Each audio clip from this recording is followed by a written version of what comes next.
So welcome everybody. Thank you so much for joining me tonight. It is Wednesday night, 7 p.m. And just like we do on Saturday mornings, it is the perfect time for strengths, right? Strengths interview. Here we go. So let's go ahead and get this started. Let's get this party started because I know you guys, I know you've been waiting all day for this, right? I mean, let's just be honest. You have been on pins and needles all day long. Well, since Saturday, right? Since Saturday, you've been on pins and needles to say, Philip, when's the next interview? So I'm super excited. I hope you're enjoying strengths as much as I enjoy strengths. It's not a cool thing for me. It fascinates me. I'm enthralled in it. I'm motivated by it. My life is like I'm one big ball of strengths for what it does, how it's changed people's lives, the way it works. I can't say enough about how cool strengths are. And so again, just super excited to be here, super excited to be here with you. Let me take time to introduce, for those of you who are brand new, I mean, I see some names I recognize, I see some names I don't know. So this will be fun. Let me go ahead and take some time here to introduce me to you, right? Because you get to know me. So this right here is this is a glamour shot that me and my wife took. In fact, I was talking to my wife about this. I'm like, babe, we need a new picture because according to this, look how cute you are, right? Here, look at how light your hair are. You got your browns, it just fades into this nice, ombre kind of look. And look at that silver fox right there. It went a silver fox. He's getting up there in age, right? I got a lot of white now. I got a lot of gray, but I love it. I love it. I love it through and through. It's what makes me, right? But this is my beautiful wife, Melissa. This is our gorgeous picture that we took the morning of our 21st anniversary at Sugar House Park. One of our favorite places to go, our favorite things to do is go on our morning walks. What do you like to do in the morning, by the way? Type in chat. What do you like to do? What do you enjoy? What's your pick-me-up routine? Here's a couple pictures of my family. So this is we have two boys, Sebastian and Manolo. Sebastian is my oldest boy. And then Manolo is my youngest boy. So Book of Life, Manolo. Yeah, that's so you guys, reference the name there. Are you shoe fans out there? Manolo Blahnik. I sold women's shoes for about 13 years. So, I know my shoes. I know my shoes. My wife has a nice collection. Let's just put it that way. But here's the most recent picture of my family here. My oldest boy, again, Sebastian, Manolo. Sebastian's getting ready to go on his mission. He's going to Philadelphia, Pennsylvania, Spanish speaking. He's going to be meeting my good friend Jackie and all of her cousins and her friends, all of her Puerto Rican people. And so super excited for him. I'm super tickled, and he's super excited. He's so pumped. So super excited for him. I have the privilege and honor to work with a company by the name of 3 Key Elements, partner with Kirk and Kim. And they're on a mission to change the world, to change lives. Many of the people I know, we have a direct connection through them. I do connect with a lot of people outside of their organization as well. So I teach strengths within a couple different organizations within 3 Key Elements, and I'm grateful to be a part of that. 3 Key Elements has been working pretty hard. They've been changing lives for a lot of years since I joined them. I became familiar. I was introduced to Kirk back in 2015 when my wife and I started going to trainings, and we've been we were students and volunteers, and in fact, you could probably see us in the back over there. My wife and I are in the seat somewhere. We went to everything we could, and we volunteered a ton. We got to know them really well, and so I'm grateful to be now a part of the coach and training team. It's been a privilege to be able to work with them, and again, be part of that mission, right? Of helping people manage their emotions, working on their mindset. So let's jump into, so what we're here for today is what I call strengths, right? Some of you may be familiar with the word strengths or what that means. But I want to define it just a little bit, right? Introduce it a little bit. Some of you may be brand new to this concept or this idea. Philip, what is strengths? What does strengths even mean, right? So strengths, let's start with the word talent.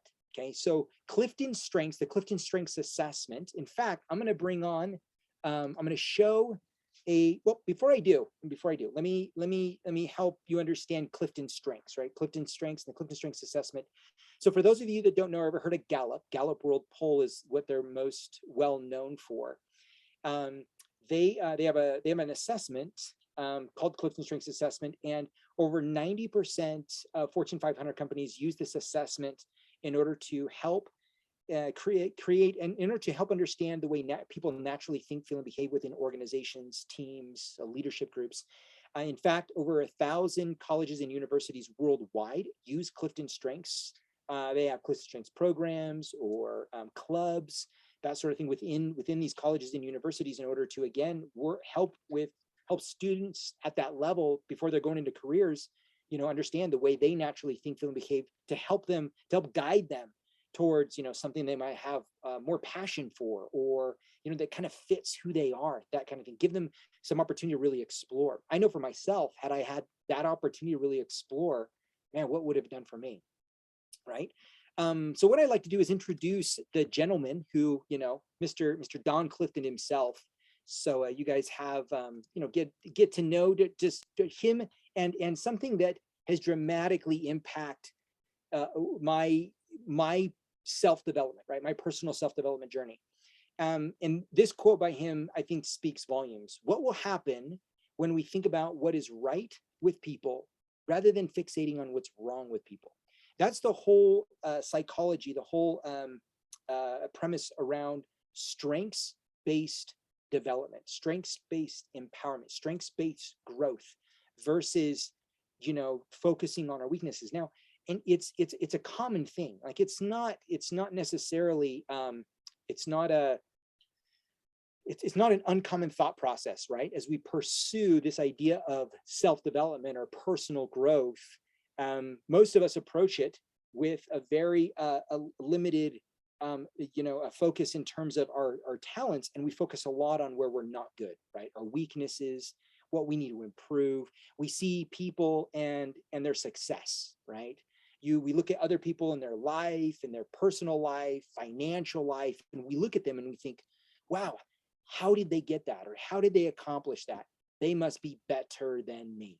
They must been, they had, more consistency at work, or they they did things differently, right? And we often look at, we can't help it. We have neural pathways. We have certain connections in our brain that looks at things and say, oh man, I should focus on my weaknesses so that I could be like them, right? And so throughout that process, we critique ourselves. We identify what we're not good at, and then we fixate on it, right? We're like laser eyes fixating on what we need to be better at. And so, right, correct me if I'm wrong. I know I've said this, right? I know I've said this many times. I just need to try harder. If I can fix my weaknesses, surely I'll find success. Raise your hand if you've ever said a statement, even close to that, where you've looked at something that like you weren't good at, you need to improve on, and thought, man, I just need to do better. If I could just get this thing, if I could just do this thing, you know how good I could be? You know how great I can be, right? All kinds of stuff like that. Because we look at what we look at where we lack. We don't necessarily look at what's incredible about us. So the idea behind the strengths-based approach is to, instead of fixating or focusing on your weaknesses, which only prevents failure, let's focus on what makes us great. In this case, our talents, to turn them into strengths. Okay. So talents times investment, meaning, the time you put into it, life experience, the skills you develop. We all have these natural ways of thinking, feeling, behaving, which are natural talents. But when we invest into those talents, that's when it becomes a strength. So what we want to do is we want to identify the talent. We want to notice it. We want to look at it and say, what am I great at? And boom, that's where I want to invest my time in. That's where I want to invest my energy in. That's really what I want to do, right? We want to look at what we do, good, and turn them into great, so we can expand our results. Now, and I love this. This right here is the Clifton goal, right? Don Clifton's goal, Gallup's focus, is that anyone can be successful in any role by focusing on their strengths. In fact, they have a statement where their goal, what they truly believe in, is that you can get near perfect performance in anything you want to do by focusing on your strengths. So I want you to really think about that. I want you to, so as we're going to hear from Crystal and how she does and how she works, I want you to really think about that. I want that to really kind of play around and juggle around in your brain, where when you think about near perfect results in everything you want. And that's the thing, is that I think people think when they look at strengths or they look at certain things, or they want success in life, they think, I don't have what it takes to be like them, right? Or I'm missing key pieces, or I can't be this person because I don't have that skill set. No, you could be successful in anything you want to do, anything you want to do. It's just merely about looking at those motivators, looking at what excites you, looking at what triggers you, looking at what gets you going, so that actually that can become a reality. Does that make sense? I want to be super clear on that. Now, let me go ahead and introduce here Crystal. I'm going to show you her picture. We're going to bring her on here. In fact, Crystal, do me a favor, raise your hand so that I know that I got you to the top. There we go. Perfect. Okay. So I'm gonna hold on. I'm gonna move you to a panelist, and then I'm gonna make you a co-host so you can open up your camera here. 1 second. There we go. There we go. Now, while she's popping on, let me pull up the slide that has her. Check her out. Check her out. Look, and you can obviously see who she is through and through, like a mom, right? I'm like, hey, do you have any pictures of yourself? You know what? I only have pictures with me and my kids. I'm like, that works too. That works too, right? So what I want you to do is I want you to take a look at Crystal's report. So I can clarify some things. For those of you that are brand new to strengths, I want to understand the report. If you look at over here where it says, you have a bar, you have strengthen, you have navigate, and next to that, you have this gray box. Now, inside of this gray box, you have executing, influencing, relationship building, and strategic. So the way the Clifton Strengths assessment is built is you have 4 different domains. Okay, those are called domains. And within each domain, you have different talents. And within each domain, you have about 8 to 9 different talents. Okay. Now, I get this question all the time.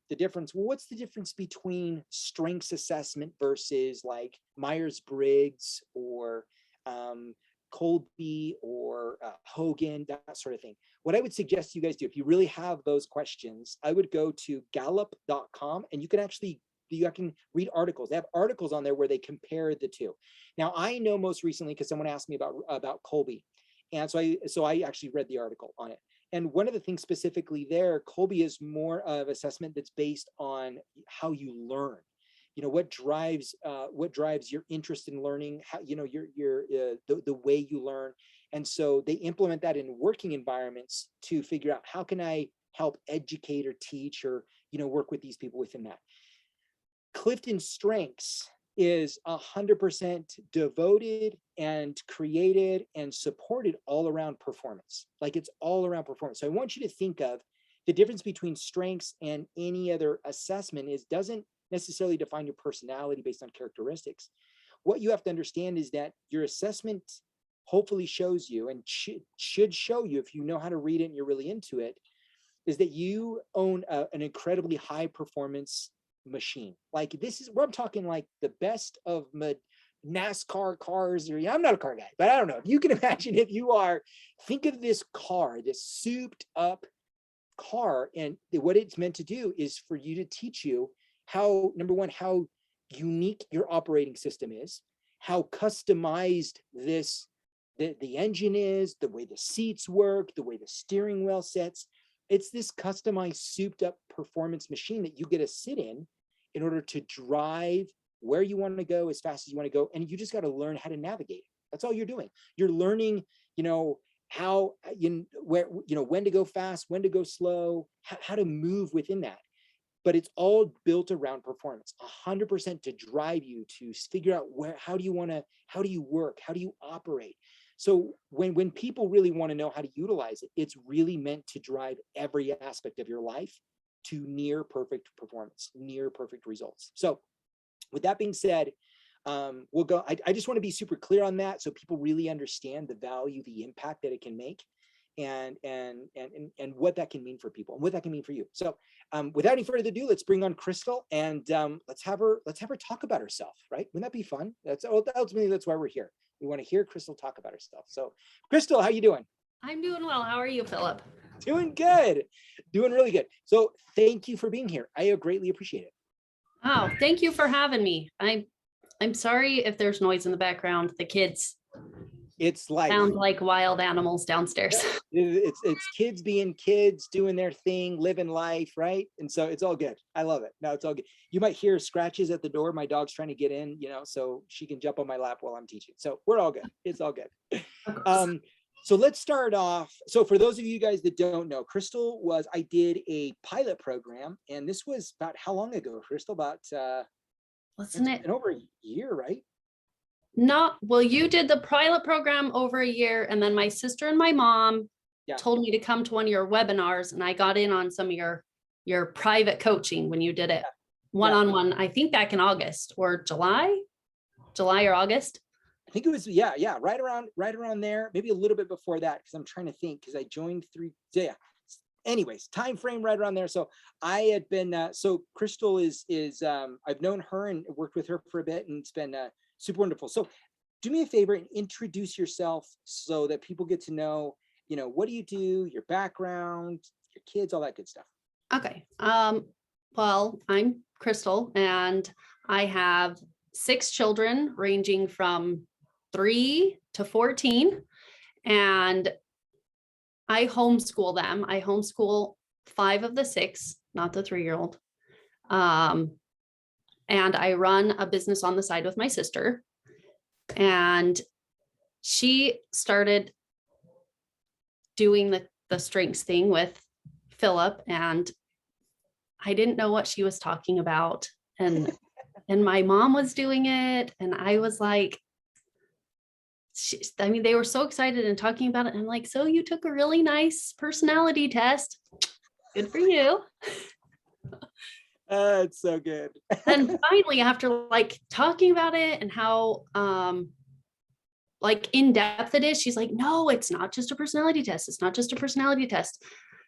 So I started getting really interested in it. And then I took the assessment, and because she was doing it to work on her business or on our business and to improve our business. And we really were trying to build it and get in contact with people and, do all the things.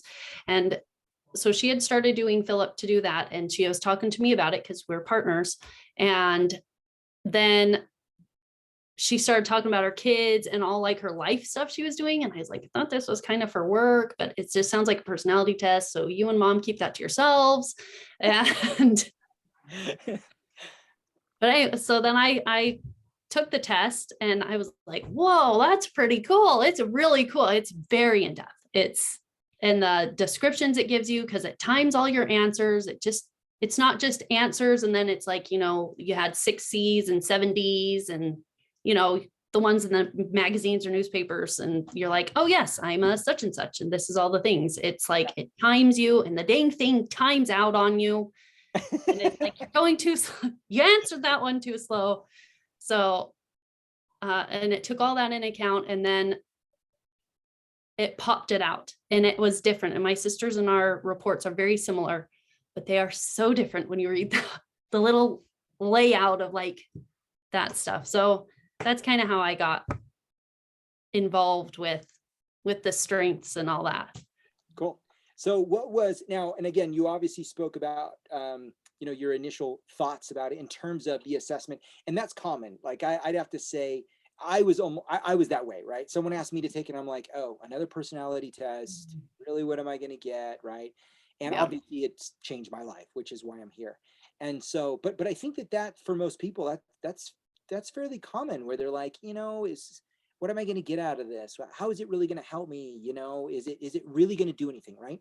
Yes. Why does it matter? Okay, so I'm an empathetic person. I do such and such things, and it's not like that at all. And then with the 30 something things on there, I mean, it's pretty cool. But my initial thoughts after taking the assessment were it's pretty cool. And I was reading through it, and I was like, wow, I didn't ever think that, on my harmony, it says, I don't mind working hard, but I don't like it when the people around me aren't pulling their weight.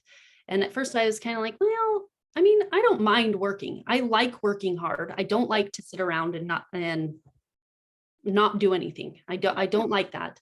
So I was like, I don't think it is like that. But then I did notice, well, it does bother me if I'm the only one working in the house and people are just sitting in a mess, not doing anything while I'm doing all the work. Like, I can't stand that. It's not that I need them to pull their weight per se. It's just to see somebody putting some effort in. And I thought that was interesting that that came up under harmony, and that test would pick something like that up. Yeah.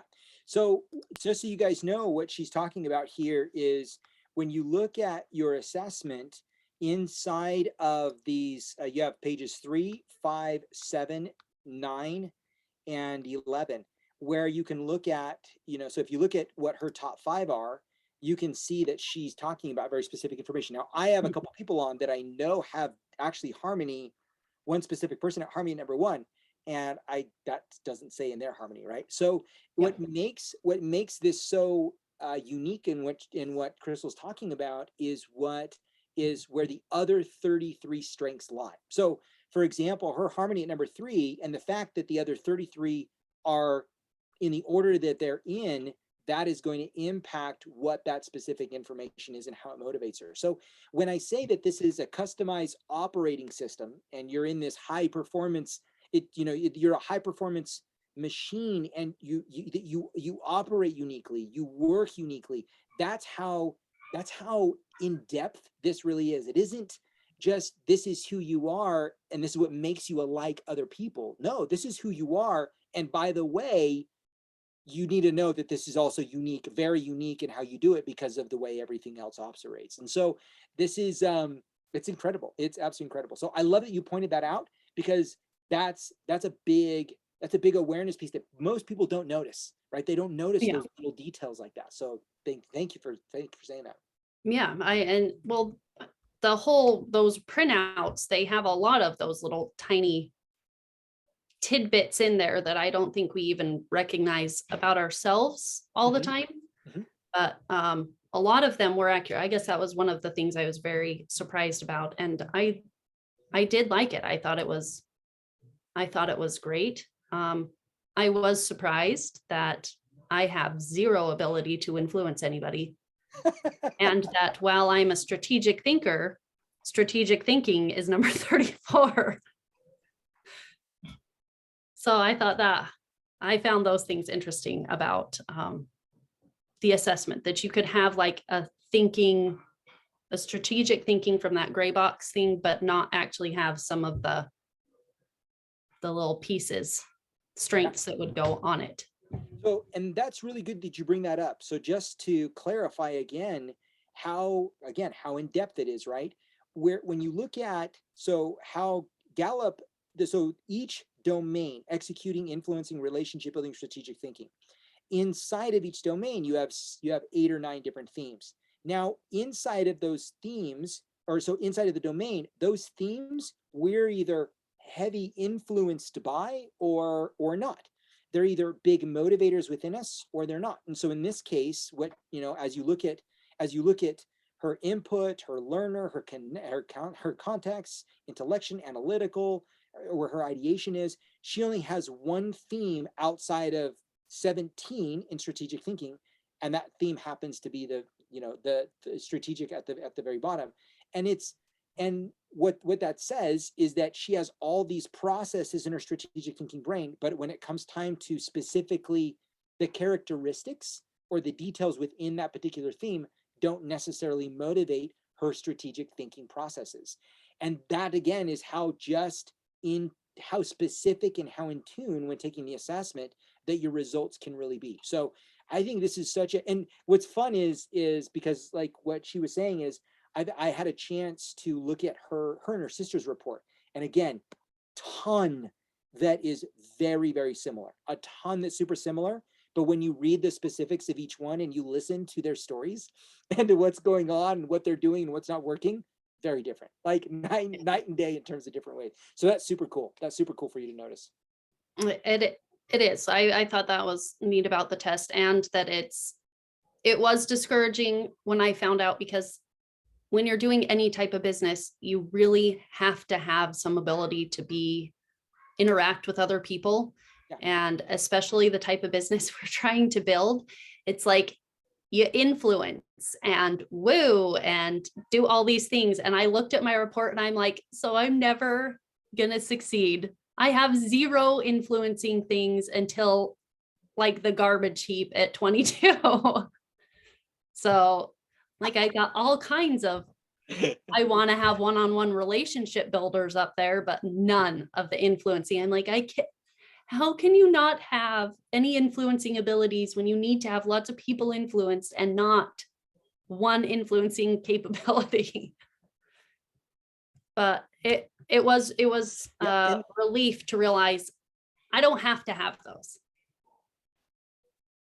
Yes. Yeah. So. And again, that's one thing that I'm glad that this is where understanding of these reports and why coaching and all this stuff is so important, because when like what Crystal's talking about, when you first see that, you can't help but that being stand out. It's like an elephant in the room. So if you go to her page 21, right, and you were to look at this, like look at that, poor influencing bar right there. Like look at that thing, like at the very end, and she wants to, she runs she works in the network marketing industry. And so she's looking to build an organization, a team, be an influencer, move people.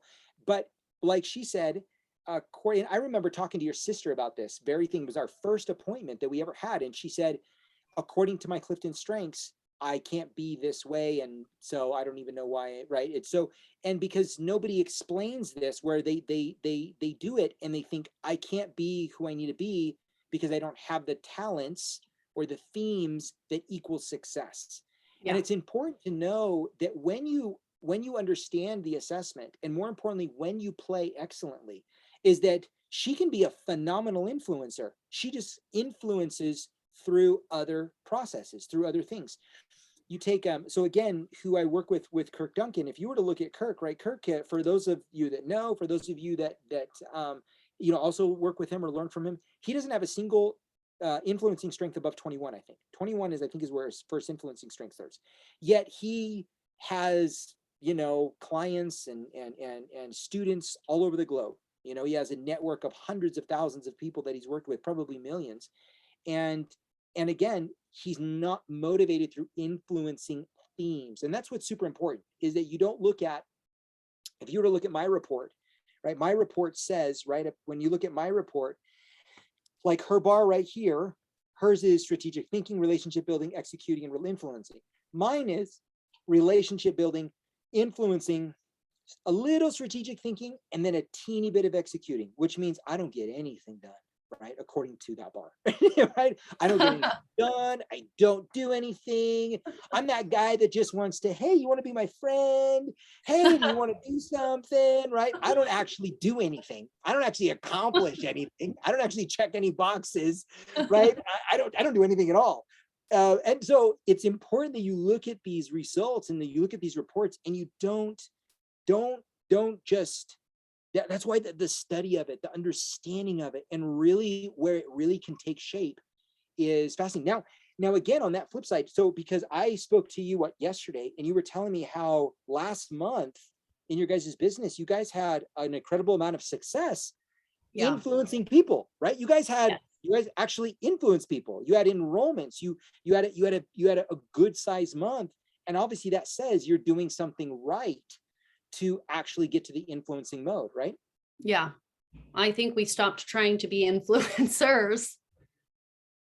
So yeah, and it was really nice to learn that we don't have to be, because Steph and I, she's my sister, we've been powering through and trying to push through on like this influencing thing and all this stuff that like influencers say that you need to do to get through these things. And now, like after going to Philip, we realized that it just doesn't motivate us. And so we aren't going to be passionate about it. And it comes through in the way that you're doing stuff when you're just like, the whole time. And you're like, I just hate it. And you got your brakes on, but you're still trying to go. And it does come through in your work because you're not feeling it. And so I think that's what's been really helping, is that we've started to do stuff from the area where our strengths are. Like we both really like relationships, just not 5 million.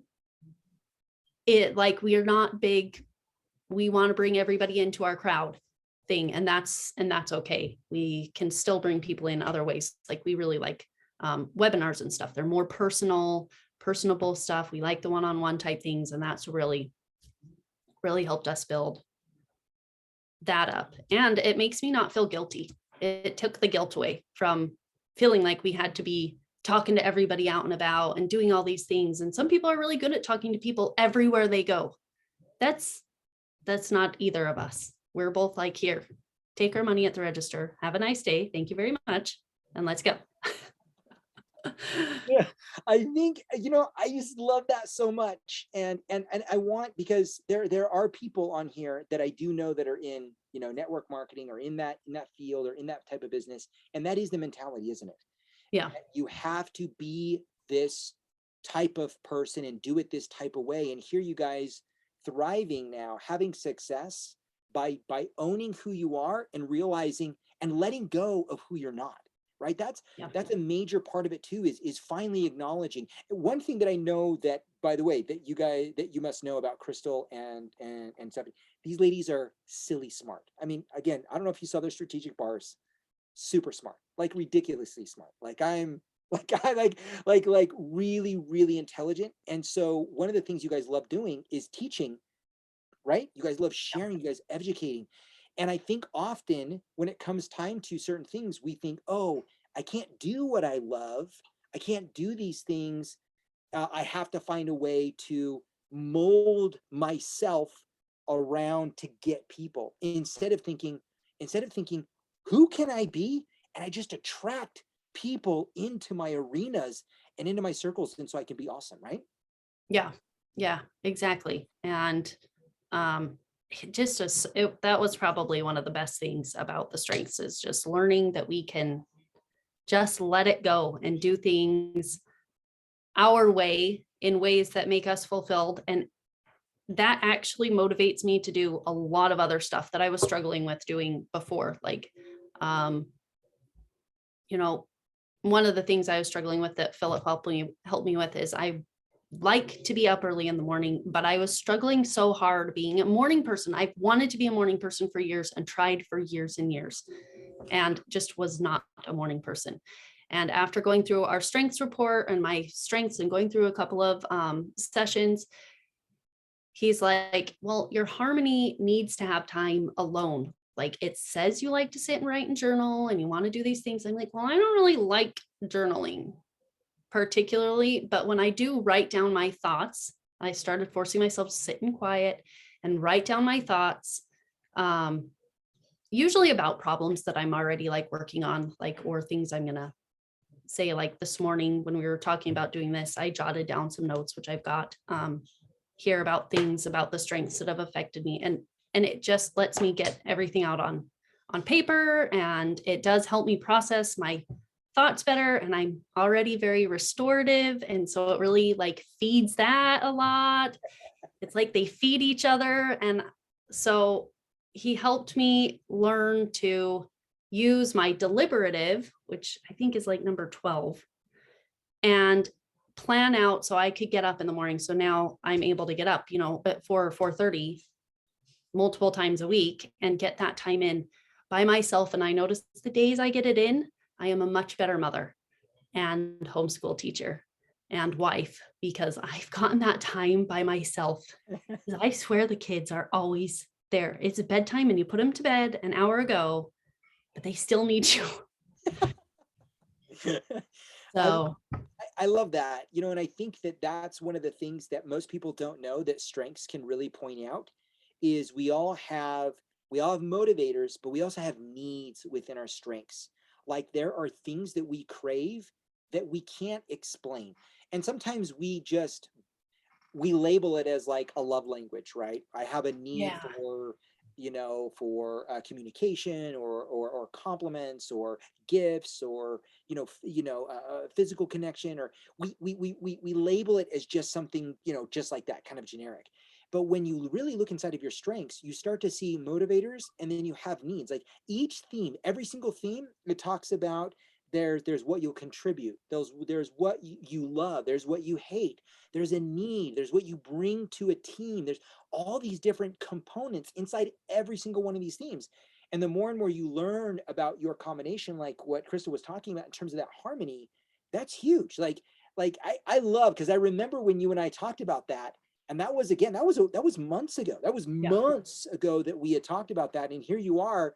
I remember even this morning talking, I was like, wow, you're still doing that? Way to go, right? And Yes. it's amazing that we often we just don't, that we set aside our needs, what we, our desires, our necessities, and we start filling other people's tanks. But when you're really good at understanding, especially when it comes time to your reports and your again, the way you naturally think, feel, and behave, inside of that, there are some very specific needs that you have that when you learn to fulfill, it's like it's like, oh my gosh, like time can, chaos can still happen, right? Kids can still need you.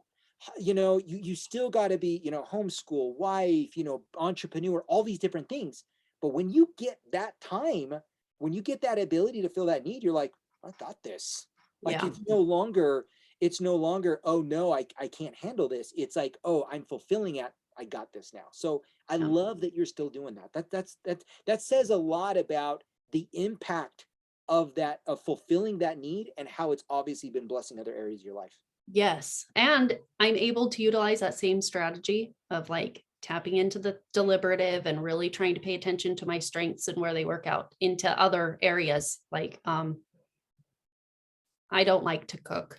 I love cooking holiday meals, but I don't really like cooking on a regular basis.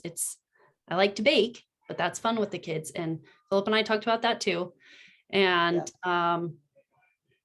the thing we found that I like about doing cooking is for holidays is I like that time I spend with the kids and the time that like I'm serving my family. And during the week, every day, like if it wasn't horrible, I would feed the kids cereal because I hate cooking, but I love cooking the big family meals. And so I've started to find a meal every like week or two that I really think we would all really enjoy. And then I try and cook that and make sure I have all the stuff for that. So I can have at least one meal of the week that I enjoy cooking and don't like dread making dinner. So like it's helped me on all those things to really be able to tap into those.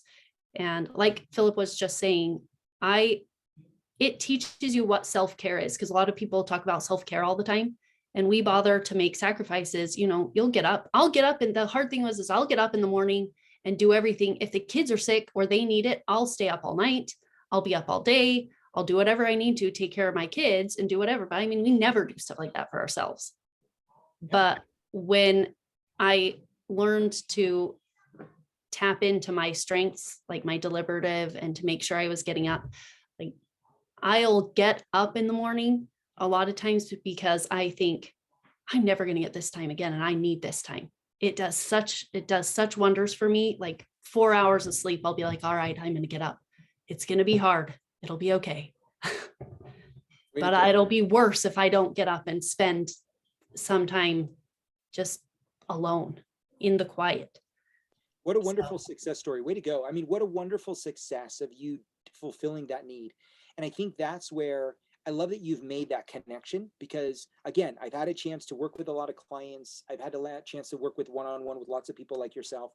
And, we talk about different things. We make game plans, different things, but here you are implementing it, which is a major part of that fulfillment. And just thank you. Like, it's just a reminder that, like in your strengths, we have the motivators, we have what we contribute, we have all these different things, but every strength there's something about that. There's a need in there. And when we can fulfill it, when we're connecting with it, it's almost like our own cup of joe, right? It's almost like your own shot of something, where at the end of the day, we all want more energy. At the end of the day, we wish we had 5 more hours in the day to get more done. And when you look at it in terms from a need perspective, that energy, that power, that thing that it feeds you, you can absolutely do a lot with it. So kudos to you. I think that's wonderful. Way to go. Well, I appreciate it. I appreciate all the help and the insight and all the stuff that's gotten me there. And I just, when I signed up and did your program, I was like, I'm going to utilize this. I tend to be somebody who goes through programs and I like to absorb as much as possible and move on. And then I'm on to the next thing. And this one, I was like, no, I'm going to use it and utilize all of it. And I really, it's definitely been the best self-care stuff that I've ever done. You know, everybody talks about self-care and, you know, you go and to the spa or have an afternoon off where you go and run errands by yourself or go to the coffee shop and sit down by yourself or whatever people do. This was by far the best self-care is that. I mean, even 30 minutes by myself to be alone is just great. So if you use your strengths, find what rejuvenates you, because that is the best self-care you'll ever get. Amen. Oh my gosh. Okay. There you go, guys. There you go. I love it. That golden nugget dropped. I hope you guys are taking notes.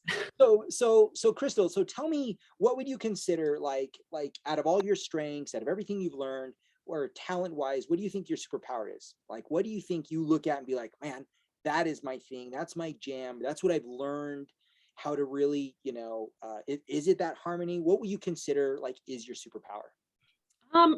I would say that my superpower is I have really great relationships. I have really great relationships and I know my harmony and empathy, and my friends come to me and to help solve their problems, you know, with the restorative and stuff. And I've really seen that. And I am really good at one-on-one relationships.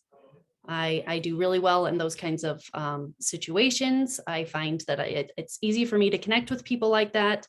And instead of just kind of blowing it off since doing the strengths, I just really embrace it. And we're military. I didn't mention that about myself. We're a military family, so we move a lot. So I'm not an influencer. So it was kind of hard to feel like, well, I don't feel comfortable at like big gatherings and stuff, but it was easy to find friends this time around when I realized that like I need to be in the right situations where I can meet people and get that one-on-one relationship. And it's been great. Ah, that's so good. I want to point this out because I love what she's saying here. And often we think, right, that going back to the influencer, right? Oh, I got to be an influencer in order to influence. I have to be relationship builder in order to build relationships. But here she's talking about her superpower, right? Crystal's talking about her superpower. And if you look at this right here, what does this say? That she's a strategic thinker first, then she can build relationships. But one of the things that made her, if you listen to what she was saying, right? You listen to what she was saying is that part of what makes her superpower is one of the things that she does, right, where their harmony. She talked about her empathy. You can hear her relator, right? She's relating, she's connecting with that one-on-one. She's helping that, she said solve, right? So she's using that restorative. But I just love how, even though it's the strategic bar that's there, you can see how she's utilizing all of these wonderful relationship strengths to really do what she's good at. And that's where again, when people don't know and they look at this report and they, someone will look at page 21 and think, this is who I am, then I can be this. Although there's some basic processes when I take people through that, you start there. But I love where she talked about, again, her superpower, and listen to where it came from. Look into what she's good at. And way to go, Crystal, that you own that. Like you say, this is what I'm great at. This is what I do. And as a military, right? You're a military family, military wife. You're going to move. You're going to be in new places. But the next time you move there, right? You're saying, I know exactly what to do. I know exactly what I'm looking for. I know how to show up. And you don't have to show up in woo, right? Mm-mm. You don't have to show up as an includer. I remember our first conversation. You were in your car. You were in your car. I think you were at the park or something. And you were talking about this idea of me and my sister, right? We're in this business and we have this team and try to lead this team. And I don't want people, and we're, and all these different things. And I just love that, from that conversation, here we are having this conversation, and you're owning what makes you amazing, what makes you tick. You're owning your processes in the way you are. And I think that, again, that's the goal we should all strive for, not being like someone else, not thinking, I gotta, I want to be an influencer. I want to be a business builder. I want to be an entrepreneur. I want to be a leader. And I have to learn how to develop or focus on these weaknesses in order to be that. Instead, here you are having success, really having success by being you. So Yeah, I wasn't fighting it anymore. Like with the includer thing, I didn't want to have 5 million friends because I pour into friends, and I'm like, well, I can't have 500 friends and pour into 500 friends. And so it was like clashing. yeah, I don't want to have 5 million friends. So I don't know how I can have this business because I don't know how to have 500 friends. I like close connections, and that was one thing that was hard for me to adjust to. I think is the fact that I like relationship building, but not in the same way that an influencer does. yeah, And that was okay. And I think that's really what has helped my business grow, strangely. And I've got more friends. yeah. So Well, and I think that it goes back to what we go back to the needs, and we go back to the harmony, we go back to the self-care. You're so in tune with your needs, you're in tune with what motivates you, and you're saying, I can't, even if I get only 4 hours of sleep, I cannot skip this. Like, no matter what happens in my day, no matter what chaos, I can't skip this, right? I need this. So same thing, here you are, you want to be a business builder, you want to be a leader, you want to be successful, and you're saying, you know what? I'm letting go of this idea that I got to do it this way. And I'm jumping into this idea that this is who I am and this is what I'm going to do. And look at the success you're having. I think that is that's the dream. That is what all of us should be striving for, is we're thinking, I want success. You want success. How can I have success and move forward in a way that feels good, that yes. resonates, and not be like, I'm pulling teeth just to do this thing, right? Yes, that's how it feels. And it feels like that in all relationships. Like Sure. once I've learned just kind of where the clashing is coming in with Yeah. my, I mean, my within myself, of course, but also with like the relationships around me and things, and to like learn to appreciate other people's talents. Yeah. Like you are always saying, appreciate other people's talents. And when I had my husband take his test and I saw his list, I was like, we don't like the same things. You're just a big jerk. How are we ever going to get along? And we've been married for 15 years. And I'm like, how have we made it this far with all this out here? But it turns out that, we can work in harmony. I just, he's an arranger. So he has, or is he an arranger or an achiever? Achiever. I remember. An achiever. And he sets his schedule about how he's going to do stuff, and he's going to do it that way. And I try and, like, if I hear him complaining about something, then I try and fix it, because that's my restorative. And then we fight. Mm-hmm. And so I've learned to be like, okay, well, put the restorative aside. He's got it.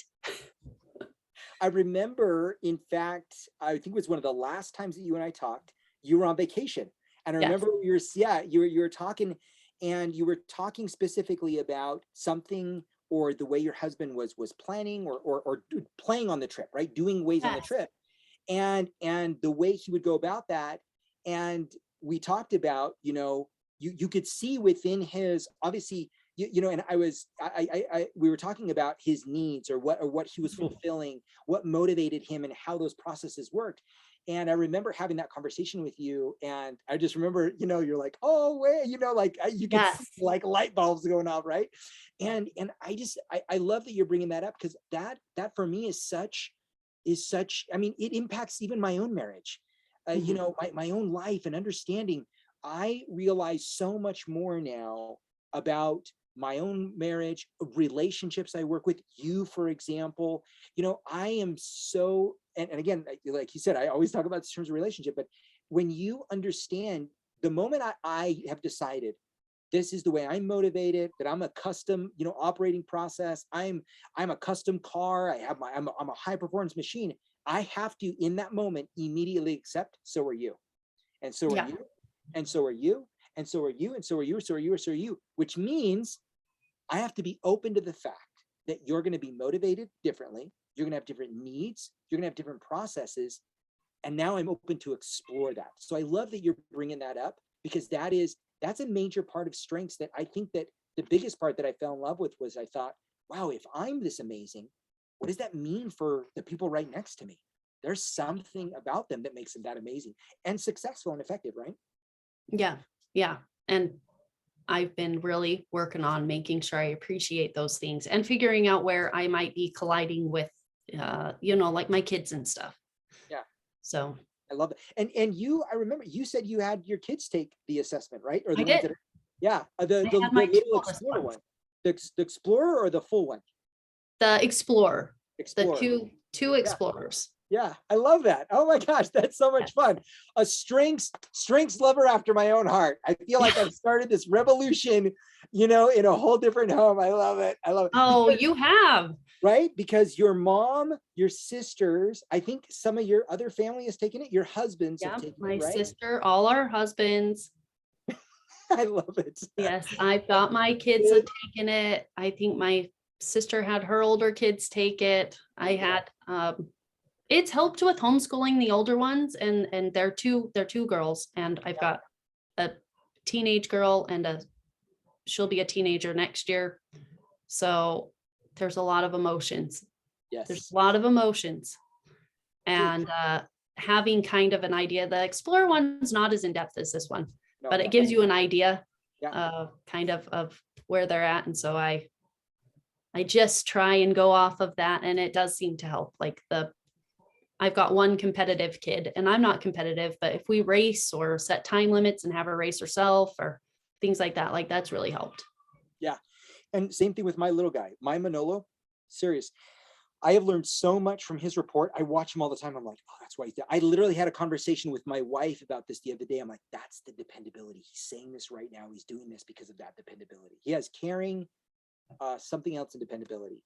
And I can see it. I can see the way it plays out. And so it just fascinates me. It makes me more and more understandable about everything that's going on and more patient, right? I'm more patient with that process. So yeah. And it's easier to navigate. It's like a puzzle. If you start noticing some things in other people and you're like, oh, okay, so maybe I shouldn't do this with you. That probably is going to rub off wrong. Maybe I'll do that. But I mean, that's my input and context that I love it. I love that you can pinpoint that. That's so good. That's so good. So what would you say, like, is there a talent you struggle with? Like, if there's anything that you struggle with, what talent would you say you struggle with? The empathy and the harmony together, they still are an issue. I can go into a room, and if I can tell somebody is upset, I immediately, even though in my brain, it's not my fault, but emotionally it's my fault. So I walk in and I'm like, nope, that's my problem. What did I do wrong?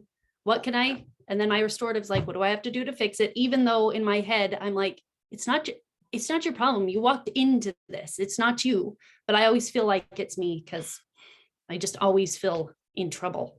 Yeah. I walk in and somebody's upset or something's going on. And again, I want to just point this out. Like, this is, so one of the things that, as Crystal's talking about this, you're talking about this, that is that's super intuitive. People don't always notice. They always want to notice what they're doing good, but they don't notice where the hiccup is. And that's part of good coaching. That's part of good recognizing, is that when you can see where the hiccup is, when you can see what's going wrong, you can pinpoint it at that exact strength. When we don't know where it is, right? When we don't know why we take on emotions, when we don't know why we self-sabotage, when we don't know what's in our way, then we just get struggled, and we lose time and money and all the situations, relationships, and thing after thing after thing. But when you know it like that, you're like, oh, harmony, empathy. It's just about preparation, going into the situation, be like, okay, before I open up this door, I'm going to make sure that, right, I zip up my bubble. Nothing is my fault. Their emotions are their emotions. I'm coming in the way I'm coming in.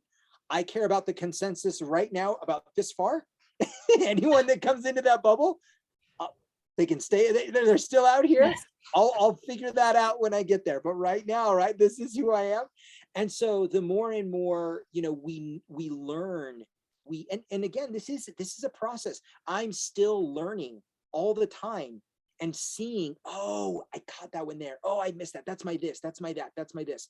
And it's important that you recognize them everywhere, because the more you can recognize the talent, the more you can recognize the strength, the more you can recognize where it's at, you can start work on it right then.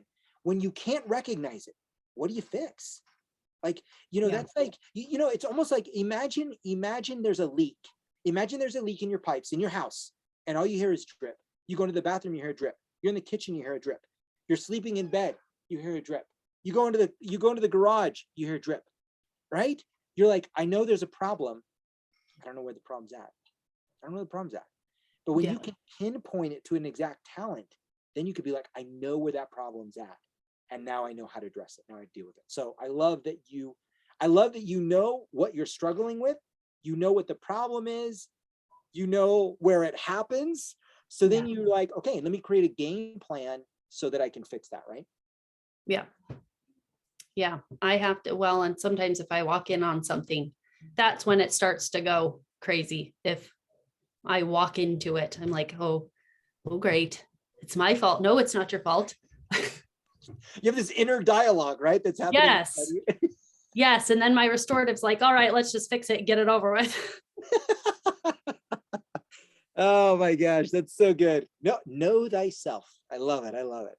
Okay, so one last question here. What do you think is the greatest thing that you've gained? Like, I mean, I love, and I know I love, with your kids, obviously your personal life, harmony, your relationships, your marriage. But where do you think, like, if you could just think about it, where's the greatest place that you feel like strengths has impacted your life? Probably on, like, just getting to know myself better and more honestly, so I can be more honest with those around me, and like a better version of myself for everybody around me, and that I can appreciate. Because I appreciate my own strengths, it makes it easier to appreciate and recognize other people's strengths and ultimately themselves. So people that, like, everybody has people that they clash with, not that they're like fighting with them or have a bad relationship or anything, that where you're like, why do we just not get it together? Like, why do we always seem like we're banging heads, or we always have something that like comes up that causes strife, whether spoken or not. It's really helped with appreciating it and be like, you know what, it's just because of, I can recognize this strength in them, and it just doesn't go well with this strength of mine. And it's okay. It's not them. It's just the way they approach stuff is different than mine. That's so good. The way they approach stuff is different than mine. Imagine how many confrontations, fights, misunderstandings can be handled. And if we just had that thought, it's okay. They're just approaching a situation different than the way I approach it. That's it. Not right, not wrong, just different. So it opens up an opportunity for clarification. It opens up an opportunity for communication. It opens up an opportunity to ask more questions, right? Yes. It opens up, instead of making assumptions, right? Going around making assumptions that you just don't get it. You don't see my point. You don't hear what I'm saying, right? And that's often where we immediately jump to, instead of being more open to it. So I love that. That's super cool. Yeah. So I think that's just really helped the communication thing, like you said, where you're looking at it from their side, and then you're able to communicate better about it. And you always share like one or two tweaks on how to ask questions to like parents, or like how to talk to my spouse. Like when his achiever and my restorative clash together, I just changed the question from, well, why don't you try this, this, and this, more to what do you have planned to do that, to fix that? Like, what are you planning on doing with that? So I love that. That's so good, right? You put it, knowing his strengths, you're like, let me just put it in his court. right? He's going to solve it all on his own. He already has an idea. And if he doesn't, he'll come to you and ask for, hey, what do you think the solution can be here? And you can go from there. But until then, how many problems are created because your restorative is going crazy, right? Yes. Or, you have something that's going on, you crazy, your harmony is going crazy. You're Mhm. thinking from a relationship perspective. And in reality, you're like, you know what? I'm going to let you handle that. And if you need help, you're going to come to me. And until that happens, I'm just going to, you need any help? You got Yeah, it? exactly. That's it. Do you have a plan? Do Yeah. you want any help? Okay, you handle it. Or did you maybe try this if that problem doesn't work? And same with just, that's just an example, but just with, Yeah. the kids, the people around me, things like, when you even people that you're on the phone with that maybe you don't have any idea what their stuff is, but you learn to tweak your questions a little bit. So it's Yeah. easier to get a little more communication going. I love it. Oh my gosh, I love it. Crystal, you rock. You rock. So first off, way to go on your harmony. Way to go and think about. I'm gonna go to bed thinking about, am I addressing all of my needs and my strengths? Because I do. I address a lot of them, right? I'm feeding that positivity. I'm feeding my woo. I'm feeding certain things that I Yes. know sometimes I've turned off. There's no doubt about it. I shared this, I think, a few days ago where I was talking to someone and I realized in the month of January I turned my woo off and I wasn't engaging nearly in as many people as I needed to. And that's why I started doing webinars, networking meetings, everything I could get my hand on. You want to be my friend? Hey, let's talk, right? That's where I Yes. was because I Yes. needed more of that, right? And so I love that you're learning to feed that. Way to go. Way to go. And again, I remember us talking and all these different memories are coming back of different things you were doing or talking about then. So, and here you are still doing it. Way to go. I Yeah, love it. well, thank you. Thank you for all of that. Like it's been life-changing, and you definitely need to get Philip as a coach to go over your test at least for a few sessions, because that's life-changing. You can't just read it and figure it out on your own. It's too much work. Yeah, no, it's again, when I first took mine, I was like, what is this? This is not even English. Like, I don't even know what this is. This is gibberish, right? Or we hear from you like your sister, you got to take it, it'll change your life. All right. I don't know what you guys are doing over there, but you guys can, keep your own weird stuff, right? Yes. You either Yes. have people that are like, whatever, or you like, oh my gosh, right? And so you're like trying to find yourself in that balance of where do I fit in? But then you always become the person who's like, oh my gosh. Right? You always become that, right? I Yes. love it. I love it. I love it. Everybody needs to know their strengths. I love it. Well, Crystal, you rock. Thank you so much for joining me. I really appreciate it. And uh, again, I think I want to have everybody back full circle. So maybe in 6 months we'll do this again. How about it? Oh, awesome. I enjoyed being here. Thank you. Cool. All right. Well, thanks so much, Crystal. We'll talk to you later. All right. Talk to you later. Bye. Bye-bye. Oh my gosh. Super, super fun. Super fun. I want to thank, that was super awesome. I love that kind of stuff, right? I love just, yeah, I mean, I love figuring out, right? What are people doing? How are they working? How are they making, what are they still doing? What are they still doing with their strengths, right? We've met before, we've done things before. So just super fun to see that she's still rocking it, right? She's still doing her thing. So I want to have before I let me go ahead and adjust all of this so I can get back my screen sharing and all that good jazz. So before one of the things that I've been working on as I've been doing these strength things, I have noticed that I've been getting a lot of questions. Oh, first off, there was a Q&A question that was asked here, and I'll just address this real quick. Is there a list of needs for each strength list, like the balcony and basements for each strength that is available for us to view? No. That I'd have to compile that. That would take a long time. And again, there's a lot of explanation that needs behind it. So it can't just be on a piece of paper. That would be it wouldn't serve you. You wouldn't benefit from it the same way you benefit from, right, the other ones. So that just wouldn't work. Just being 100% honest, that wouldn't work that way. Okay. But what I do want to do is I want to take a few minutes. I've been getting a lot of questions about, Philip, what do you do? Like, what do you do?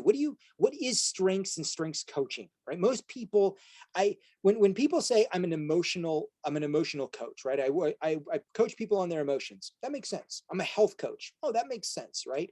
I'm a I don't know, and I'm an accountability coach. Oh, that makes sense. I know I'm a business coach. Okay, I'm a business coach, right? But when I say I'm a strengths coach, does everybody know what I mean, right? Does everybody know when I say, oh, I coach on Clifton Strengths, the way you naturally think, feel, and behave? It's an assessment. Over 90% of, Fortune 500 companies use it. It talks about, all, and people don't really know. Like they really don't know. So I want to take a few minutes with you and I want to map out for you exactly what I do. So you have a clear understanding. What is it that I do? And what is it, what do I do, right? What is a strengths coach? Now, when I say this, hold on. As I say, I'm a strengths coach. I know other strengths coaches. So I'm not going to speak for them. I'm not speaking for other strengths coaches. I'm not speaking for other certified Gallup strengths coaches. I know a couple. They teach whatever they teach. I'm going to share with you what I do, what Philip Ramos does. Okay, my process, how I coach, what I believe in, what I do to help gain clarity. Okay, does that make sense? Raise your hand if that makes sense. Raise your hand if you would want to see that. Like, what do I do, right? Because I have a lot of people all the time, Philip, what do you actually do? Okay, all right, perfect. Okay, so let me show you what I do so that you guys are super clear on it. Because this was good for me. This was great feedback. I was like, I thought I told you what I do. They're like, so wait, what do you do? Okay, so first off, I want to show you this recipe for success. Now, this is a pretty, this is a very successful recipe, right? Very successful recipe that coaches use. And you could take this, an emotional coach, health coach, accountability coach, mindset, mentoring, really, however you want to do it. This is a very successful coach recipe, okay? Where you are a key component in the recipe. You have a goal, right? You have something you're trying to achieve. You have something you're trying to accomplish. You have a wall. People call it a wall. People call it, you have, something that's keeping you from getting your goal. Something that's in your way. You have attempts or things that you've done, processes, strategies, programs, coaches, mentors, right? And then you have the thing that can work for you, right? You have maybe different style of coaching, different techniques, different tools that can help you break through the wall to reach your goal. So this is a very successful recipe. If someone is coaching or teaching and they're going to adapt to some form or some way in a recipe like this, right? So what I do is I'm going to show you what I do inside of this recipe. Okay.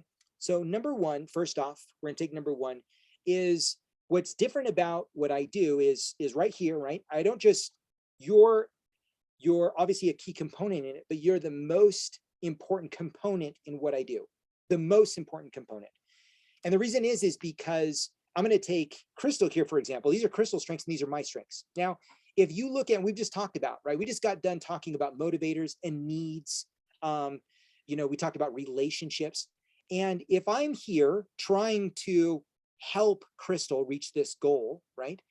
And me as a coach, as a strengths coach, knowing the way Crystal naturally thinks, feels, and behaves is going to dramatically change what we're going to do, right? I want you to really think about this. What is the cost of you not knowing what drives you? Like, I want you to really think about that. Like, as I've worked with, talking about Crystal and some of you that I've worked with, or some of you that have your strengths reports, raise your hand if you know that you have paid a price by not knowing your talents. Like, now that you know them, raise your hand if you've ever paid. Okay, there's a lot of hands up. There's a lot. I know mine, seriously, big time. I've spent, and I want to say cost, like we can elaborate on cost. I've spent money, I've spent energy, I've spent, I've tears, right? I spent a lot because I didn't know who I was. I didn't know. If someone were to say, hey, I'm going to help you reach a goal. Okay, help me. And I think I'm Crystal. I'm going to run like Crystal, right? Or someone's going to help me like I'm Crystal, right? They're going to give me action steps like I'm Crystal. They don't know that this is me actually, right? They don't know that this is me. So understanding your strengths, understanding what makes you unique. Number one, okay, in this successful recipe, number one is incredibly important. incredibly important. That's where I differ from in a coaching process is I want to figure out what makes you unique first so that I understand what drives you. I understand what your needs are. I understand what motivates you. Because what like I want you to really think about it. What would it feel like? Like think about all the things, like go back to 18, go back 5 years ago, go back starting your, I'm 40, I'm going to turn 43 this year. And I think about this, wait, oh no, I'm going to turn 44 this year. I'm going to turn 44 this year. And I think about this and I think, wow, what could I have done? What could I have done in my life differently if I would have known the way I naturally think, feel, and behave, that I can run an authentic process. My son is 18 years old. He's about to embark on a mission. He's going to go travel. He's going to go to back east, Philadelphia, Pennsylvania, speaking Spanish speaking. And what's so great is he knows his strengths. We talk about him every day. As he's preparing for his mission and he points things out, he tells me stories. I'm like, that was your woo, honey. That was your activator. That was your this. That was your this. Because I want him to hear it. I want him to hear it. Imagine if my dad at 18 years old would have said, honey, that's this. That's this. That's this. But I wasn't getting that feedback. I didn't know. Right? My dad, did he want me to get everything in life? Yeah, I think he did. How did he get me through the wall? He pushed me. He kicked me, right? He's like, go, go, go, go. And I'm bleeding, right? I'm bleeding up against this thing because I'm just killing myself because I'm not like Crystal. I'm not like you. I'm not like your friends. I'm not like you. I'm this guy, not this guy. I'm this guy. Does that make sense? Okay. Number two. Okay. So as we talk about goals, right? So number one is I take the same recipe. What's number one is making sure that I understand what is unique about you. Number two, okay, in the goal. And this is where this changes, is what empowers you to take action. Now, raise your hand if you have a goal. Right now, I want everybody to raise your hand if you have a goal. If you don't have a goal, right, you better get one. I'm going to say that right now. You got to get a goal. We all need something we're driving for in life. I like the hands. Okay. Now, I want you to think about this. I want you to think about, because we've all had some point of some goals. At some point, all of us have set a goal. We wanted to lose weight. We wanted to build a business. We wanted to build relationships. I wanted better marriage, right? We've set goals before, haven't we? We've all set goals before. But are we really familiar with what empowers that goal? What empowers me? Because my own unique iOS process, right? My processor, my custom car machine runs different than your machine. I may want to go around the track as many times as you want to go. I want to go as fast as you want to go. But what is it that motivates me and empowers me in that? It's different. Like here, Crystal is right here, and here Philip Ramos is. And we both have the same goal. We both want a business. We both want a business. We both have the exact same goal. Knowing her talents and knowing my talents, right? Look at my influencing talents. Look at her influencing talents. Let's say we're both in the network marketing business industry. Let's say we both want to build a team. We both want to be influencers, right? We both want to connect with people. If I'm going about it the same, if still the goal is the same, but if I tell her, hey, you have to be an influencer, you got to start lots of people, you got to post on social media, right? That was literally the first conversation. She's going to say, Philip, you're the wrong coach for me, right? She's going to wring my neck because she's frustrated. She's hurt. She's like rejecting all these things. But yet for me, you tell me all these things. You tell me to go meet people. It's what I got to go do. You tell me to take action. It's what I got to do. You tell me to teach more. It's what I got to do. I'm game. Sign me up. You tell me I got to be smarter. You tell me I got to read all these books and all this information. I got to study all this different stuff before I can do this. Yeah, this ain't for me. This ain't for me. I jump before I know what I'm jumping into. You know that guy that's, that whole concept of ready, aim, fire? No. I'm fire, aim, fire. Oh, wait, I got to be ready. That's me. And that's how I learn. That's what makes me great. I don't have all the answers before I jump in. I'm not that guy. I don't have all the answers before I start doing stuff. I wasn't coach certified before I started coaching on strengths. I was not coach certified before I started because I loved what this was. And I'm like, I just want to do this. I just want to do it. Does that make sense? So I want you to think about this. Think about your goal right now. And if you do you know what empowers you to take action? So what is it that is, think of this. What is it costing you to feel disempowered in your goals? Because disempowered deprives you the power of influence. The moment we are disempowered, we deprive our power of influencing ourselves, not influencing others, ourselves. And what gets us excited, what gets us motivated. The reason why I want to know your strengths is because I want to know what motivates, what empowers, and fuels your belief in reaching your goals. That's why this is so important to me. This is 100% why this is important to me. Because without this, I'm guessing. It's a guessing game. I want to help you. I want to help you get here. It's a guessing game. If I know internally, so go back to Crystal. If I know Crystal's needs, I know what motivates her, I know what makes her click, I got this. Like, I can really help her. Does that make sense? Raise your hand if this makes sense. So I'm using the same process, but what I do differently is by knowing the way you naturally think, feels, and behaves. This is how I customize this process to help you accomplish what you want to accomplish. In this case, your goal. Okay. So number 2. Number 3 is, do you know where you're stuck? So do you know your wall? Do you know where you're stuck? Now, I want to ask you a question here. What is it costing you to not recognize and address your sabotage? Now, this is incredibly important. This is where knowing strength. So I want to go back to Crystal's story, right? So Crystal says, when I asked her, what is she struggling with? She says, my empathy and my harmony, right?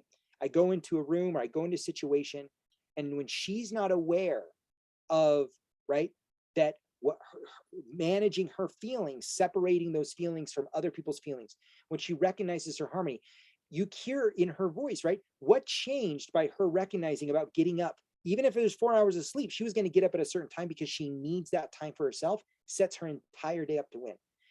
Often, we actually don't know what's in our way. We think it's fear, it's embarrassment. We give it a very blank label. We know that. I'm afraid of it. I'm embarrassed, right? So we do different techniques, different tools that have worked, no doubt about it. I do the same techniques. I teach a lot of those empowerment or disempowering techniques. Okay. So, sorry, release techniques, not disempowering. I teach the empowering and release techniques. But one of the things about strengths, one of the things about talents is I can pinpoint it. Like, I can show you exactly. She talked about, right, when her husband, right, is motivated in doing certain things, she realizes that by letting her restorative overcompensate for that point in the relationship, it can cause friction where she's wondering, hey, are you going to fix that? Or we need to address this, instead of relinquishing, right? Relinquishing responsibility of it and saying, hey, my restorative will kick in when you want my restorative, instead of forcing it maybe in the past. Does that make sense?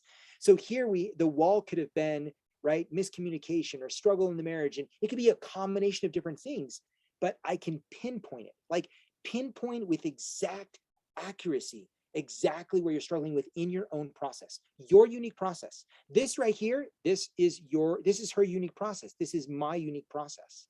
Knowing someone's talents, I can pinpoint it. I have a friend of mine who I was at an event. This was a few nights ago, and I knew she had cancer.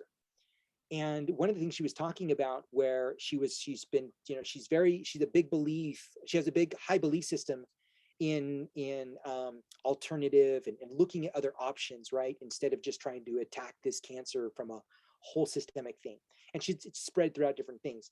And she was talking about a couple different doctors she was going to, where they wanted to just, blast her body, radiation, that sort of thing, chemo. And she was encouraged to go to a doctor that was going to do inside of her. It was going to do a pinpoint radiation, is what they called it, right? Where they were going to do something inside of her brain, where they were just going to deliver, they were just going to do very, specific radiation or whatever they were going to do right there, exactly where she needed it. Now think about that in this same process, right? Often we try to, right? We're trying to band-aid our walls. We're trying to fix things. We're trying to just jump over it, right? We're scaling it. We're trying to, hammer through it until we're beating our head up against it over and over again, because we want to get through it. We want to get past it. But do you know exactly what's in your way? Does that make sense? So this right here, going back to it, I use the exact same process. The difference as a strengths coach in what I do is I can show you exactly what it is. I can pinpoint it.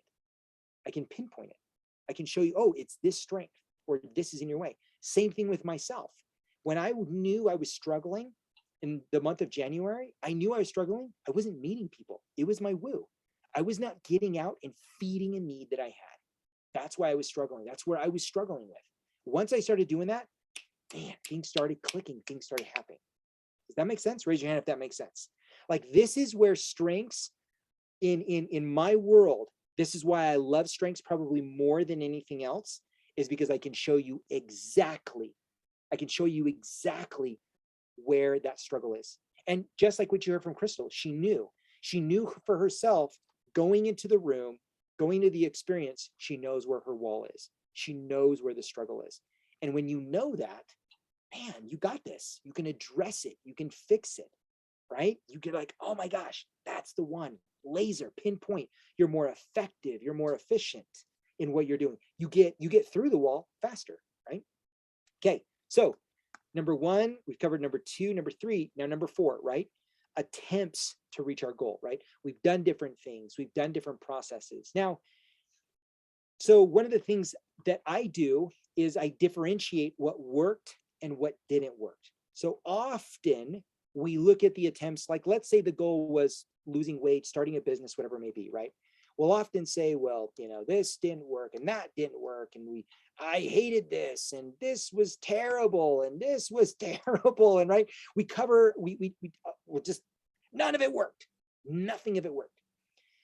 Again, the beauty of knowing your strengths and understanding your strengths report, having your strengths report, is what I want to do is differentiate between what worked and didn't work. I want to separate the two, because inside, there was something inside of here that the reason why you started.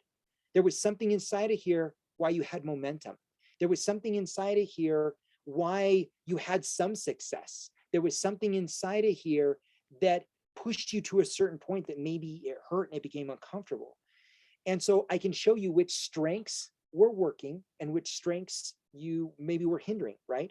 I can help you differentiate and pinpoint which talents in your unique process were helping you and which ones were hindering you.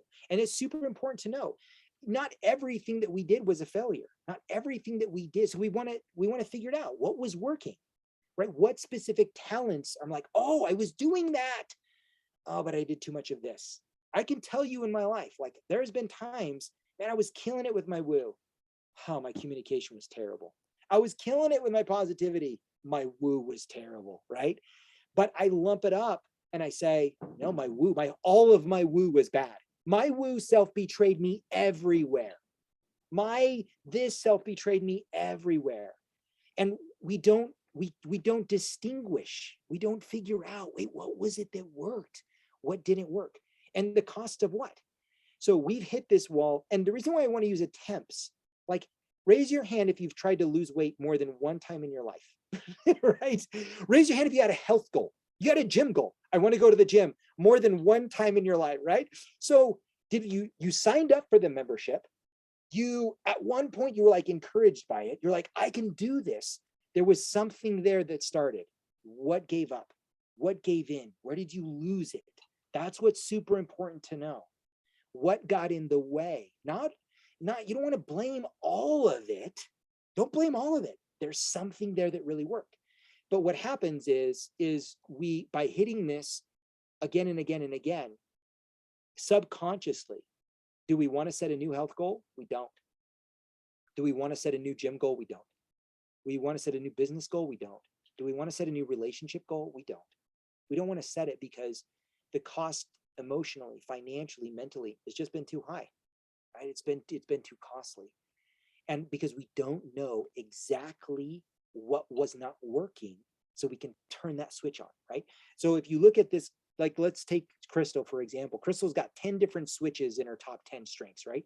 What happens is all we do, what if 7 of them are running right? And all we got to do is we got to flip the switch on the other 3, right? And it's not from turn it on. Sometimes it's help or hinder, right? And sometimes, oh, they're down, they're up in the help. And they're like, oh, this is great. But then we got some hindering ones and we just got to toggle them back and forth, right? Sometimes like in your heart performance machinery, right? You can't be in 5th 24/7. No, you got to put it into neutral. You're pulling it back to first. You're going to take a sharp turn. So, you're put it in second. You're playing around with that. She can't run with restorative and harmony and empathy 24/7. No, we toggle back and forth between different strengths and different things. Does that make sense? So again, I take this process, very successful process, and I strengthify it, right? I amplify it with what makes you amazing, with what makes you unique, okay, within your strengths. All right, does that make sense? Raise your hand if that makes sense. You can see, I want to show people what I do. It's good practice for me. It's even good practice for me when people ask me, Philip, what do you do? And I'm like, oh, let me show you what I do, right? Okay. And the last thing here is living authentically is what drives performance. And I talked about this at the very beginning of the webinar. The difference between strengths and anything else in terms from a report standpoint, from an assessment standpoint, it drives performance, authentic performance, right? By the way, this is all my wife. Look how cute this star is, right? So that's what you're looking to do. It drives what's amazing about you. But it starts with this person, right? For me, it doesn't start with just you, right? From just you're married, you have kids, you have a desire. Okay, cool, right? No. I want to know inside of you, what are your triggers? What's amazing about you? What's unique about you? What are your needs? So I can figure them out. So I can see them as we meet. So I can see them as we touch base.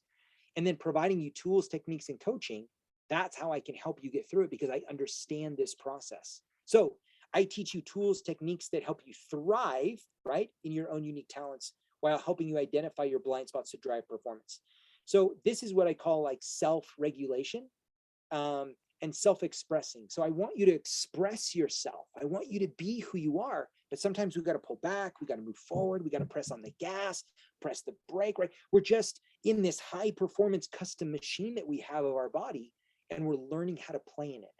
So when people ask me what I do, I take a coaching process, a very successful recipe, but I take your strengths and I customize this process by knowing the way you naturally think, feel, and behave, because that's how I can be effective. That's how I can really help you. Like I can dive in one appointment. I can learn things and go places that would take me a long time to figure out, to ask a lot of questions. And I'm going to be super honest. It takes the assumption out of the entire conversation. Like the moment I see your strengths, before you and I talk, I can see what motivates. I can see your needs before we even have a conversation. When we have the appointment, right? If I don't know these things, I'm guessing based on what you tell me, based on what I can hear. So and that's why, intuitive mentoring is phenomenal. There's some great people that can do that. And obviously there's a lot of it that I do there, but knowing on a piece of paper exactly the way you naturally think, feel, and behave, it's a cheat sheet for me. It's a cheat sheet to help you. It's a cheat sheet to maximize your performance. I don't want you to hit one goal. I want you to hit every goal you ever set. Anything you ever set, I want you to hit it over and over and over and over again. So again, the difference in the recipe, the major difference in the recipe is you and knowing you. Number one is I want you to be unapologetically you, plus tools, techniques, coaching to drive your performance everywhere. So no matter what the goal, and I love, like, Crystal's a great example, right? Does Crystal need to be an influencer or have influencing strengths to be successful in her business? No, absolutely not. She does not have to have influencing strengths to be an influencer, to influence people for change. Don't need that. I don't need her same strategic thinking strengths to be able to be a great coach or a great educator, a great teacher, a great mentor. Does that make sense? I use the cheat sheet, right, for me, but more importantly, I use it in a way to help you to drive performance everywhere in your life, every single place in your life.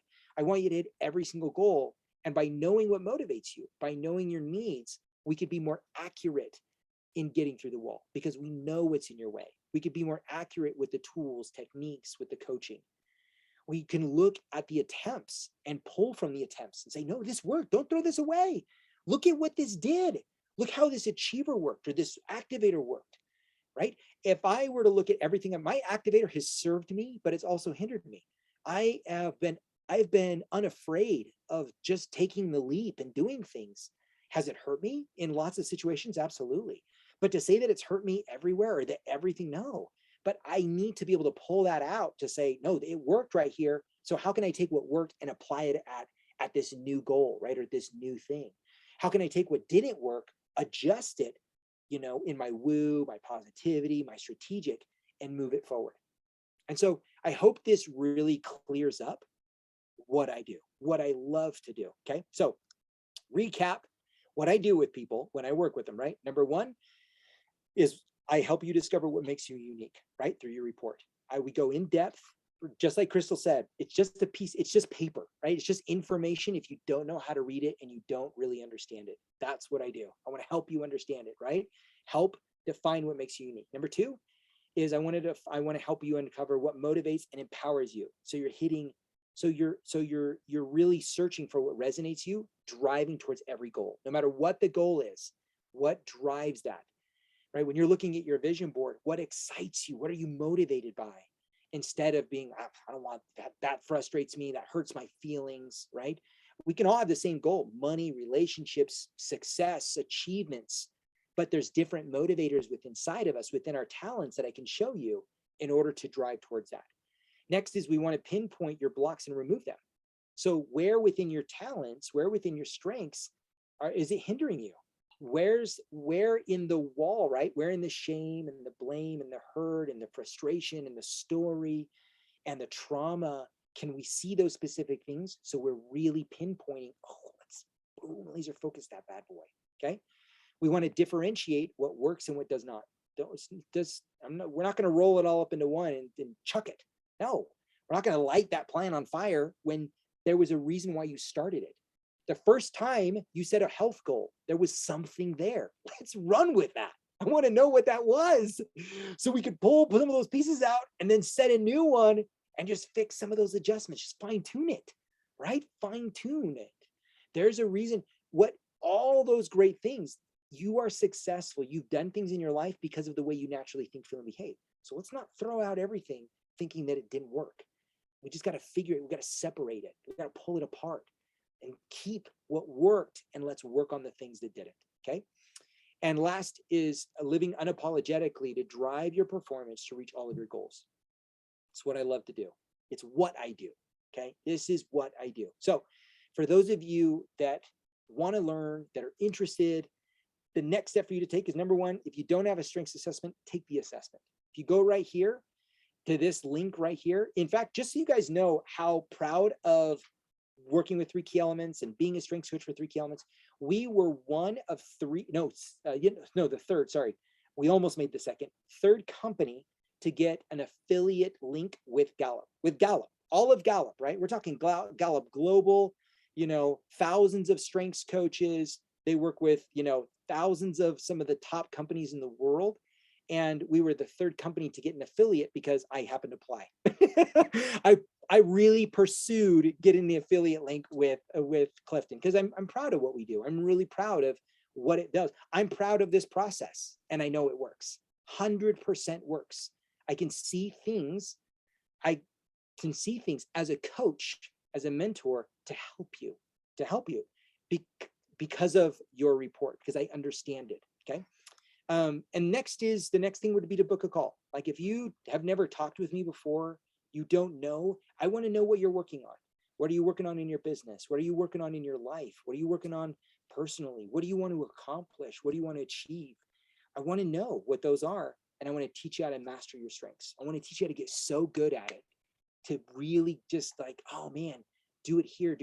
Again, this is probably why I love these interviews, is because I don't want you guys to think that what I'm talking about is just, I'm just make believe, how it works for me. And I'm just hyping these different things up. No, these are working for people all over the place. Like, what is it? How are your strengths working for you? How are your strengths working for someone else? I love that. I love I want you guys to hear, it's people's marriage, people's network marketing company, people's coaching business, people's relationships. I love that her kids, right? Her kids, her other sisters, her mom, their husbands, their other more family are taking the assessment because of the value they're able to gain. They can see things like what she talked about, her child and understanding the competitive. So now it's something to work with, making a competition out of everything to make it fun. That's what's going to create the engagement. Why not? Like if that motivates this person, like think of that from, because we're all, as parents, raise your hand if you're a parent. Raise your hand if you are a parent in your life. Yeah, there's a lot of parents on here, a lot of parents. Now, think about this. Think if you knew exactly what your kids' process were, what motivated them, the way they naturally thought, felt, and behaved, what kind of parent could you be as a coach, as a mentor, right? You could feed more into those things. You could understand really on a deeper level. Oh, this is your need. This is what motivates you. Let me help you. Does that make sense? Like it's a game changer. Like it's a total game changer. I can't tell you, I love being a coach. I love being a mentor. But more than that, I love being a strengths coach. I love being a strengths mentor because I see exactly what I need to do to help you. For me, for Philip Ramos, I see it.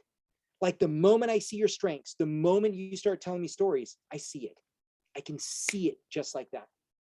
I can see it. And the process is no different. Right? It's a great success recipe that lots of coaches use, top coaches in the world use. This is a successful recipe. But strengths, for me, it's a cheat sheet. It gives me it helps me help you faster. It helps me help you more consistently, and that's why I love it. That's why I'm proud of being. Does that make sense? Like I own that.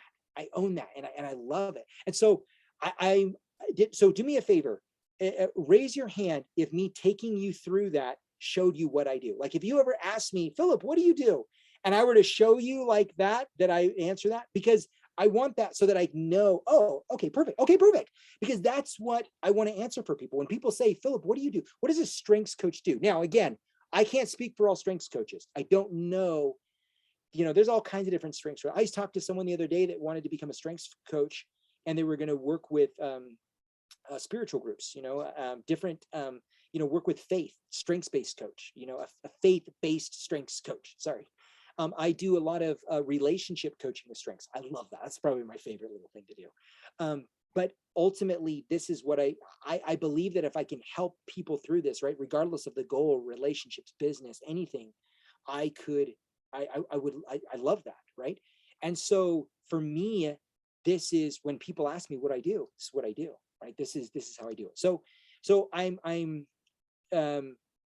want to thank you, number one, for being on tonight, Crystal. Thank you, everyone, for joining me tonight, and thank you for letting me go through that process. And I'm going to go through that process, I think, probably more often than not, because I get a lot of questions. Philip, what is a strengths coach?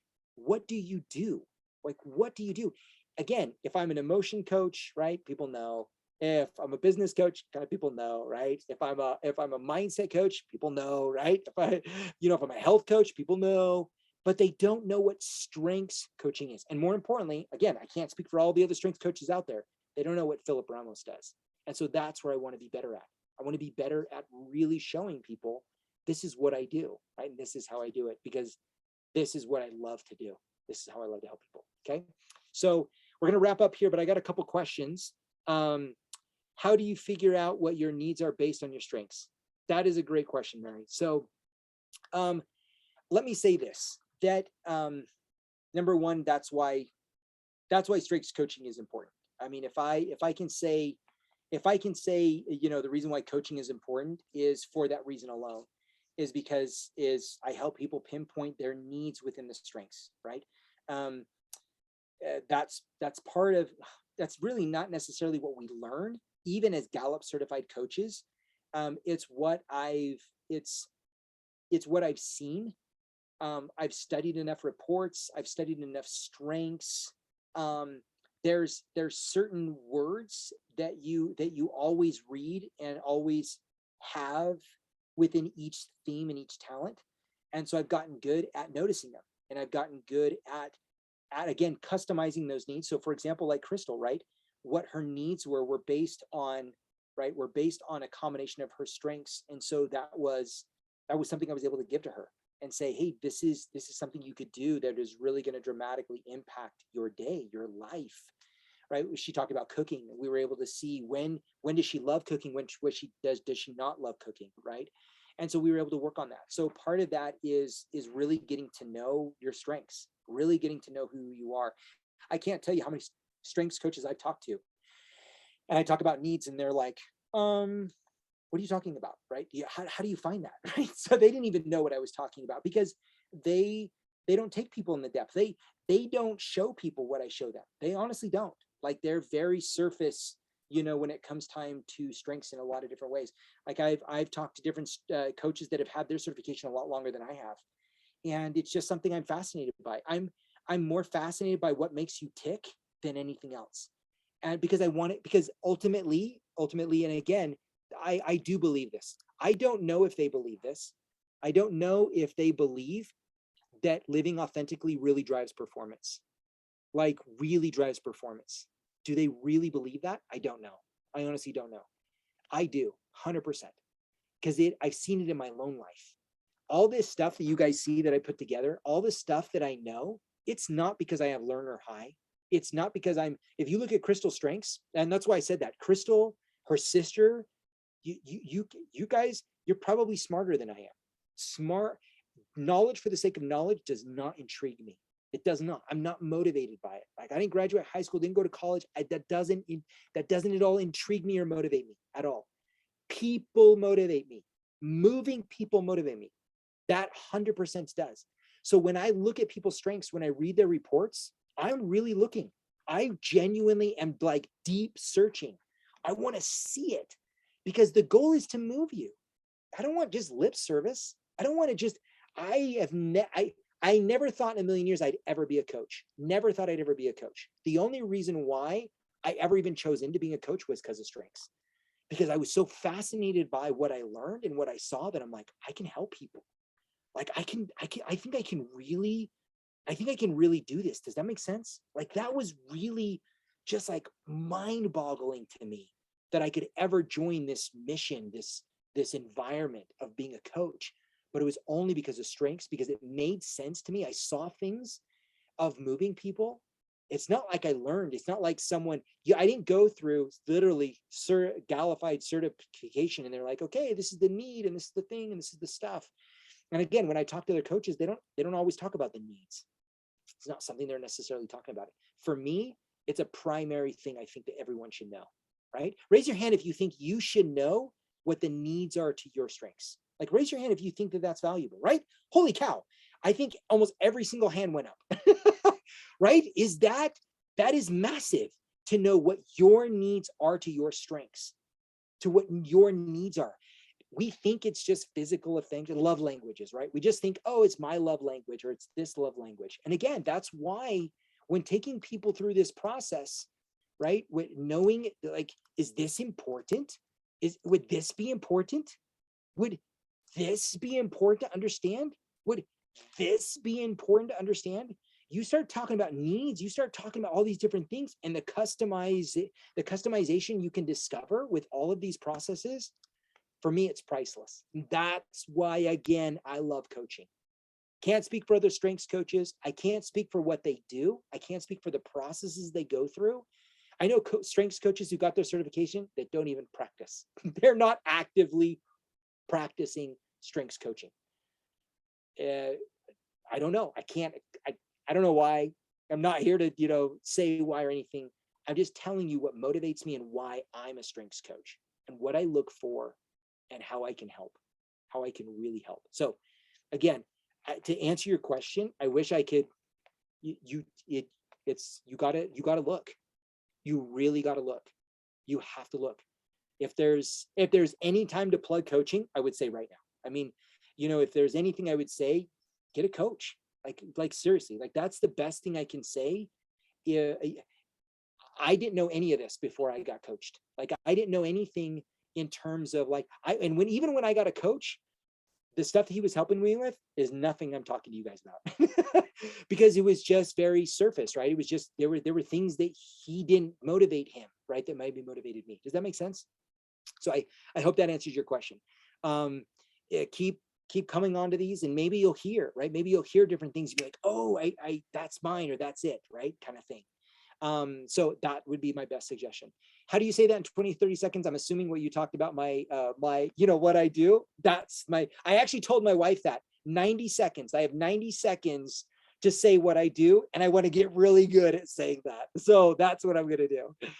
That's referring to what you do in 30 seconds description of what you do. Perfect. Yeah. Yeah. I totally agree. Like I have, when it comes, I 30 seconds to really, because I do it. Like I go to networking meetings, you're supposed to introduce yourself, and I do within 60 seconds, but I still feel people are like, huh? Right? So I just want to get really, I'm going to get good at it, right? This is where Philip Ramos, I'm okay with like, this is where my activator kicks in. I'm going to go. And I'm like, oh yeah, I should probably adjust this. I should probably adjust that, right? I could adjust this, I could adjust that. And that's where someone was asking me the other day, Philip, what does a strengths coach do? It's like, let me show you, right? I know from a generic perspective, they coach on the assessment, but I do much, I do a lot more than that. Like the assessment, we got that covered, right? The assessment, hopefully most people, like seriously, coaches, if you want to get coached by Gallup coaches or go to Gallup and get coached, they're going to coach you on the assessment. They're going to coach you on the assessment. They're going to refer back to the assessment. And I always refer back to the assessment. But if you've ever had an epiphany call with me, if you've ever worked with me one-on-one, we go deep, don't we? Like if you've ever done anything with me, we go deep, we go fast. Because I'm not about the shallow. I want to take you there. I want to take you there quick because I need to show you this. I want to move you. I'm an influencer. This is the difference, right? Than Crystal. I don't just want to influence you. I want to move you. You're here. I want you here. You're here. I want you here. That's what I love to do. And I got to do it as quick as possible. Okay. All right. So I hope you guys, thank you guys so much for being here. I love you guys. I really, I hope, raise your hand if you enjoy these interviews, by the way. Like if you guys enjoy these interviews because you guys hear different things, cool. Very cool. Very cool. We're going to I have interviews all scheduled out all the way until the end of May or middle of May. And I have quite a few more people that I'm going to be bringing on. I have other strengths coaches that I'm going to be bringing on, influencers I'm going to be bringing on. If you would like to be interviewed and we don't have a day, email me, message me, contact me, and let's get you on the schedule. Because the more, right, the more interaction you're going to get, or just the more involvement you're going to get in your strengths, you're going to get good at it. You're going to get really good at it. All right. So thank you so much for being here. Contact me. Like if you know anybody that, has taken the assessment, let me talk to them. Like I can, even if they don't say, you know what, Philip, I don't want to work with you long term, I promise you, if you guys have ever spent 1 hour with me, I'll blow your mind. That's a guarantee. That's a guarantee. If you've ever spent 1 hour with me, I'm going to go deep and I'm going to help you. I'm going to help you see some things. I'm going to give you some tools. I'm going to help you walk away with some things because that's my goal. That's 100% my goal. And I can. This area, am I good at everything? No. Am I the best coach out there? No, I'm not. I'm not the best coach out there, right? There's a lot of phenomenal coaches. I am a really, really good strengths coach. I'm really good at this process with your strengths. That's what I'm really good at. And that's what I want to help you with. That's what I want to help you because that's what I care about. All right. Thank you everybody for being here. Thank you so much, Crystal. You're the best. Love you. Have a beautiful day. Tell your sister I said hi. Tell your mom I said hi. And you guys have a beautiful evening. All right. We'll talk to you guys later. Have a good one. Bye-bye.